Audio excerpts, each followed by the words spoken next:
আজ আমি লঙ্কা থেকে ফিরে এলাম আপনার কাছে স্বামী, আপনি আমাকে গ্রহণ করুন।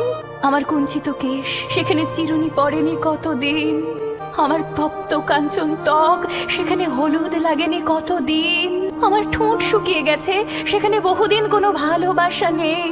কিন্তু আপনি একই বললেন, সীতা তুমি দিব্যরূপা, তোমার রূপ দেখে রাবণ তোমায় হাতে পেয়ে নিশ্চয়ই অধিক কাল ধৈর্য ধরেনি। আজ যদি আমি তোমাকে গ্রহণ করি, কি বলবো আমার প্রজাদের?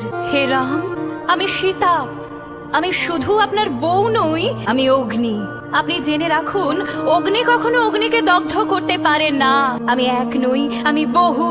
আজ আমি পাড়ায় পাড়ায়, আজ আমি বস্তিতে কলোনিতে, কেউ ধান বুনেছি, কেউ অফিসে কাজ করেছি, কেউ স্কুলে পড়িয়েছি, কেউ বাসন মেজেছি, কিন্তু কিন্তু আজ আমাদের সকলেরই নাম সীতা। হে রাম, আপনি এদের সকলের জন্য অগ্নি পরীক্ষার ব্যবস্থা করবেন।